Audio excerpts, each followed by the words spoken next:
Welcome to another beautiful day on the homestead. I recently read a quote that I love so much I wrote it down in my journal. It says, "Maybe the amount of good things in your life depends on your ability to notice them." And that hit me really hard. I've been thinking about it a lot, and that was several weeks ago. Maybe today we try to notice more of the good things. Name them, write them down, say it out loud. How lucky are we to be guardians of these animals? The way the light hits the mountains each morning. I'm so thankful to have these gentle giants watching over us and the farm. These plants, they're so beautiful. The sunrise is stunning. The way the light shines through the glass.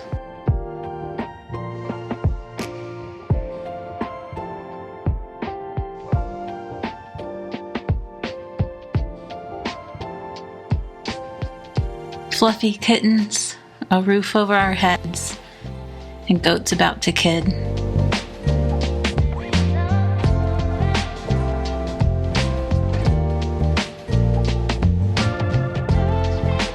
There's so many good things in our lives.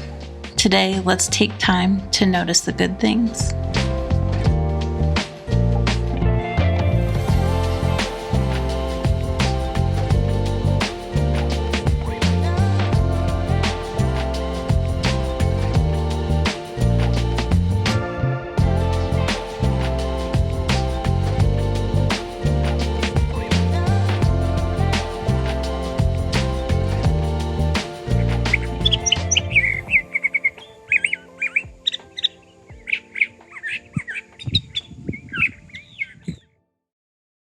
In our last video, we started the process of removing the bond beam forms from our hyperadobe roundhouse. Ready? Off she goes. The build-up to the pump truck and concrete pour was intense, so it was nice to slow down and take our time with the form removal. But if you know us by now, then you know that didn't last long. We wanted to finish this step and move on to the next one, so let's make it happen.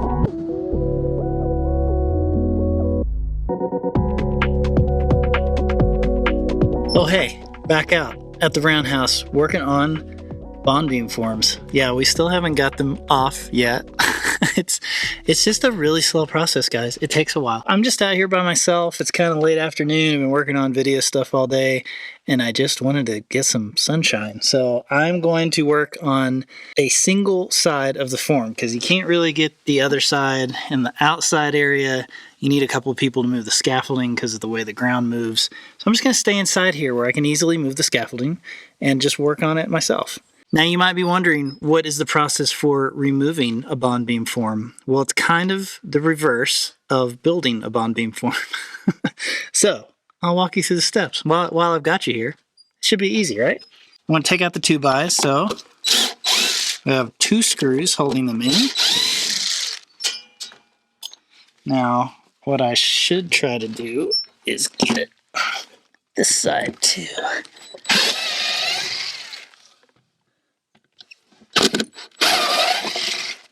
I can do that. So there's always weird concrete on it. Put it in my concrete bucket. Throw the 2x down.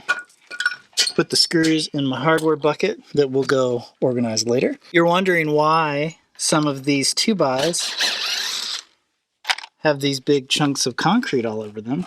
Well, it's because when I was pumping it, you couldn't like stop it. So I had to just keep going down. And when I went over the 2x's, it just covered them with cement, which was kind of a pain, but it doesn't really stick to it. It's pretty easy to take off. One thing that a lot of people are probably wondering is if we put any sort of releasing agent on the plywood. And the answer is no, we didn't. We didn't put anything on it. And it is coming off perfectly fine. And actually, as it's drying, we can see it shrinking and pulling away from the wood.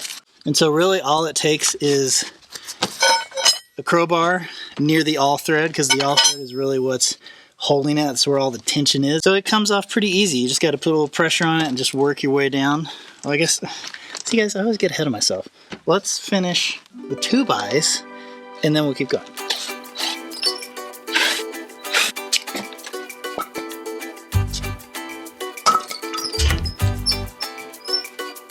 I'm gonna bring you down. So when we were putting these pieces of plywood up, Steve was adding these plates on, and basically it's just another piece of plywood. Half of it is on the existing plywood and half of it was off, and so when we'd bring it up, we would slide it into place, we would screw the other half of that plate on, and then start putting everything together. So there's a ton of screws in these plates that I gotta take out.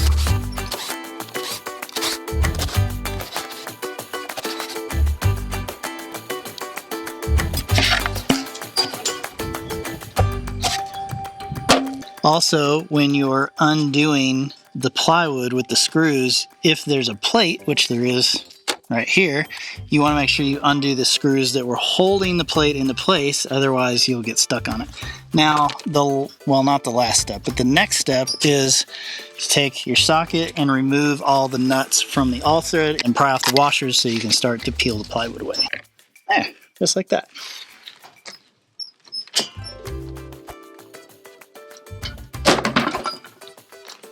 Now we are leaving the all thread sticking out on the inside for now. It's kind of dangerous, but we might end up using it for something, right?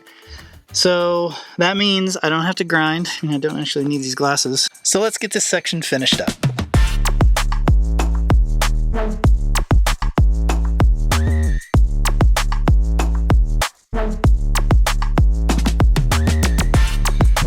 Felt good to get outside, get a little work done. So the inside of the outer bedroom wall, all the bond beam forms are removed. Still got to do the outside though. Like I said, I need another couple of people to help with that crazy scaffolding and the drop off of dirt. We're gonna fix that at some point.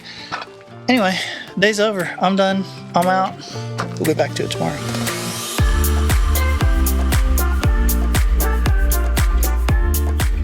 You guys remember Roux, right? The horse that Adelaide saved back in December? Since then, Adelaide's been working with her little bits each day to develop trust between them. Roux has really come a long way, and it's really fun to watch their relationship grow. I'm finding that it takes a lot of patience to train a horse, especially the way that Adelaide wants to do it.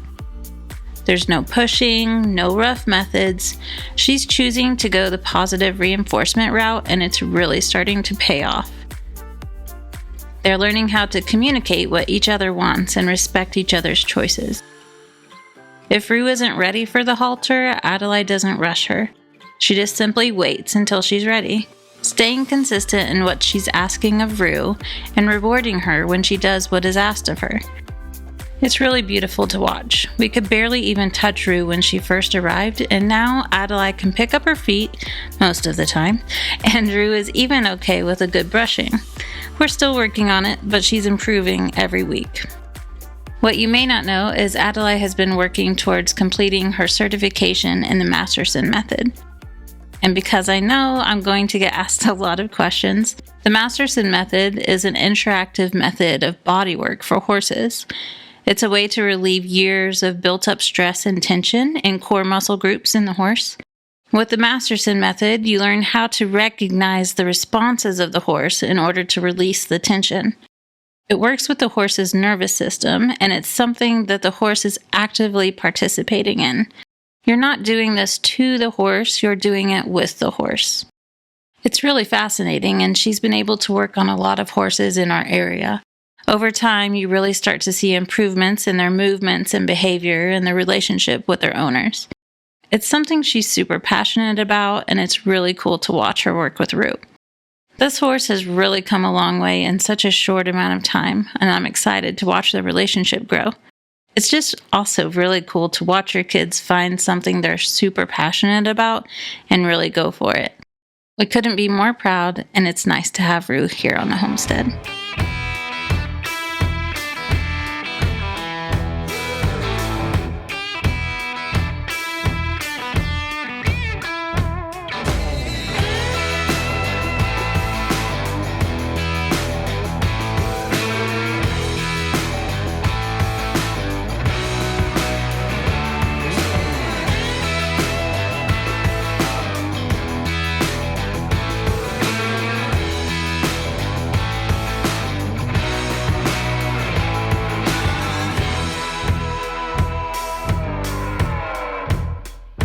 A little later this evening, our friend Amy rode by on her horse Ford, and Roux got to meet Ford for the first time. It was interesting. Seems to me like She's a kicker. yeah. It's not much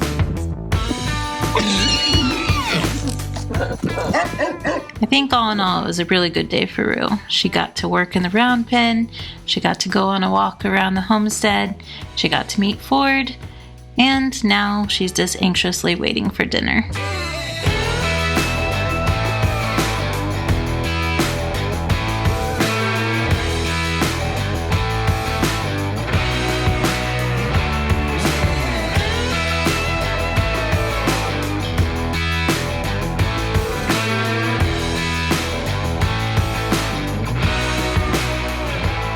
So we've been a little busy setting up all the events that are happening this spring, which, by the way, are you coming? There's the hyperadobe Safety and Design 101. There's the Lava Crew Workshop. There's the meet and greet, tinyshinyhome.com/events. You should go check it out. Anyway, we're past all that, and we're really tired of seeing these forms up here. So we're out here early today.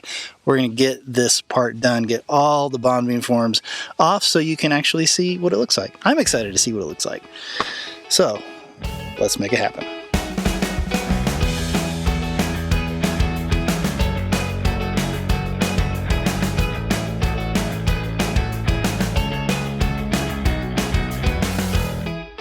While Jonathan is finishing the outside of the bedroom circle, taking all those forms down, I am using this. It's a big rolling magnetic thing. So when we've been cutting off all the all thread, we haven't been worrying about picking them up because it's hot. So we just let them drop on the ground, and I'm coming through cleaning up all the metal. So hopefully I don't miss anything, but if we see it, we'll pick it up later. But at least this is like a good first pass everywhere along both sides of all the walls. So I've got a little stash, and I'm just going to keep going while he's working on that. Then we can jump to the hallway and get that tackled together.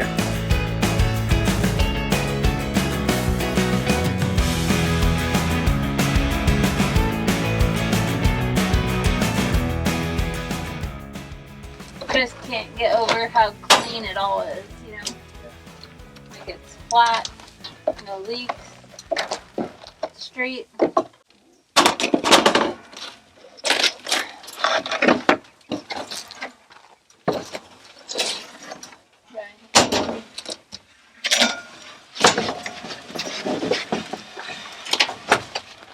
So what do you think? Are we going to try to use these for the lava creep or new board? I think the new one.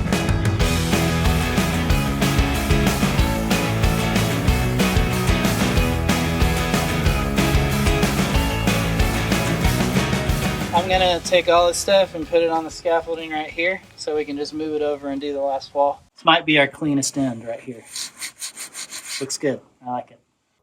Oh hey, it's me again, bringing you another easy and quick recipe using strawberries, heavy whipping cream, and the best frozen croissants I've ever had. Today I'm using the original croissants and chocolate croissants. First, the croissants are laid out on a plate to let them thaw slightly. Then I like to soak my strawberries in water and vinegar, just to make sure they're clean. Give them another quick rinse and slice into a bowl. Of course, I let the dogs have the leftovers. They're pretty good boys.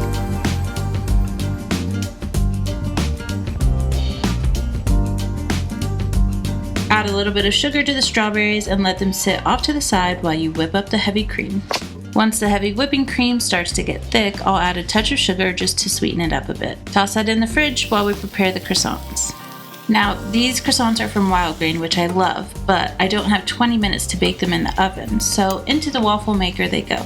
This doesn't take long, maybe 3 to 4 minutes, or until they look like this. With the croissants ready, it's just adding the whipped cream, strawberries on top, and you've got a sweet treat to share. Give this little recipe a try and let me know how much you love it. Okay, let's get back to the house.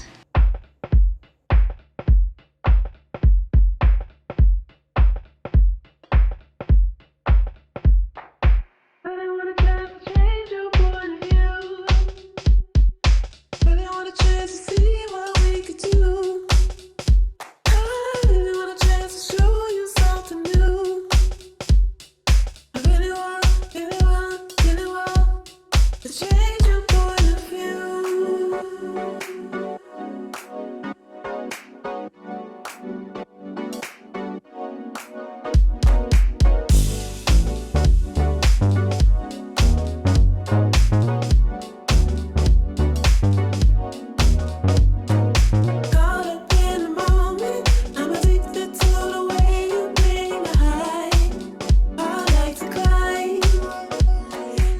So this is undone.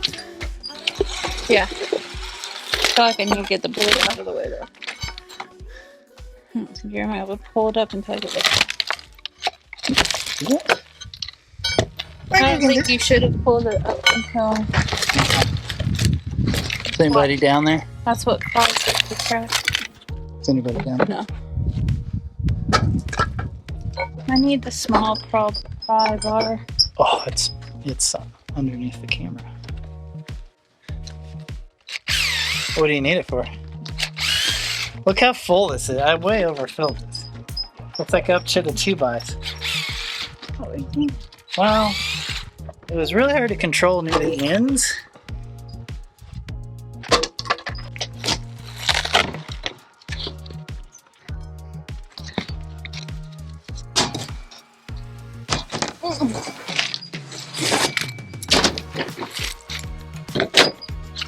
Got it.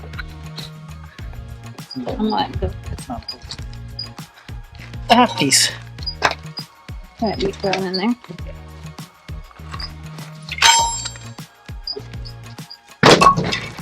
I need to get these two out. There we go. Ooh, there's one more plate over there. That's loose. There.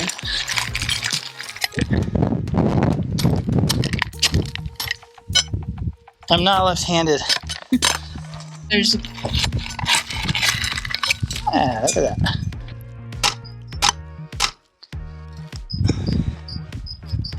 The board's just like deforming.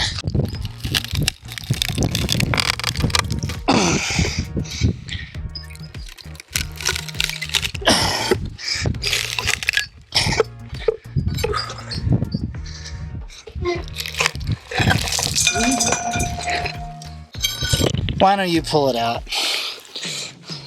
Alright, you pull it out. There it is, the deepest one. Just amazed how most of this just like seamlessly goes down into the bag.